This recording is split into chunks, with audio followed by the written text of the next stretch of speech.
मुलाजिम इत्तेहाद मुलाजिम इत्तेहाद जारी आहे जारी रहंदी। चालती local government employees union Sindh जे सॾ ते मकानी खाते जे मुलाज़िमनि तरफ़ां पघारुनि में वाध ऐं OZT शेयर में इज़ाफ़ो न थियण ख़िलाफ़ ॾहरकी टाउन कमेटी जे मुलाज़िमनि पारां पुरअमन एहतिजाजी मुज़ाहिरो कयो।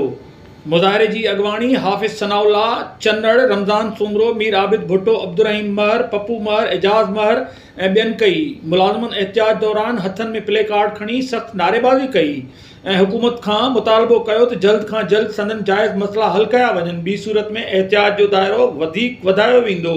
उन मौक़े ते अॻवाननि ख़िताब कंदे चयो त काफ़ी अरसे खां हिकु असांजी जदोजहद हलंदी पई आहे ट्रेजरी जे लाइ, छाकाणि त ट्रेजरी मुलाज़िमनि जो पघार न थियण करे ख़ासि करे कटौती जेको न थियनि थियूं पियूं ऐं मुलाज़िम सां हमेशह ज्यादती थिए थी पई। हिन खां अलावा सिंध गवर्नमेंट ऐलान कयो त उहा जेके मुलाज़िमनि पघार वधी आयूं उहा बि लोकल गवर्नमेंट एम्प्लॉय जे कंहिं बि मुलाज़िम खे हिन टाइम ते जेके आहिनि वधियल पघार न मिली आहे। हिन खां अलावा सिंध गवर्नमेंट हर साल OZT शेयर में इज़ाफ़ो थींदो आहे।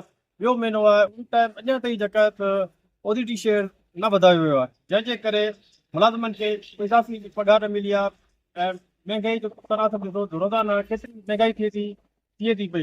अञा ताईं हीअ जेके मुलाज़िम आहिनि बल्दियात जे मुलाज़िम आहिनि दरपदर आहिनि उन्हनि खे 12% न मिलियो आहे। हिन खां अलावा DRA अलाउंस जेको बि हलंदड़ 3% उहो बि न ॾिनो वियो, ॿियनि सूबनि खे ॾिनो वियो आहे। माटरनी मां वारो सुलूक आहे जेको सभिनी मुलाज़िमनि खे त वधियल पघार मिलियूं आहिनि, पर असांजे मुलाज़िमनि खे लोकल गवर्नमेंट जे मुलाज़िमनि खे किथे बि मुलाज़िमनि खे पघार वधियल न ॾिनियूं आहिनि। उनजो जवाज़ इहो ॼाणाइनि था, इंतिज़ामिया ॼाणाए थी त असां वटि किस्त वधियल न आहे।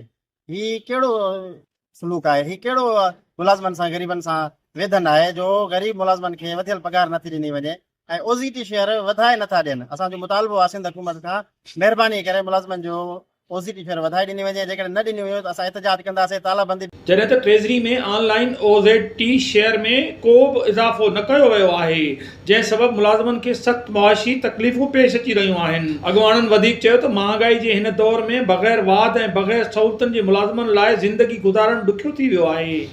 उन्हनि ख़बरदार कंदे चयो त जेकॾहिं संदन मसला हल न कया विया त ऑफिसनि जो बाइकाट बि कयो वेंदो। कैमरामैन टीम सां गॾु विजय कुमार, ॾहरकी।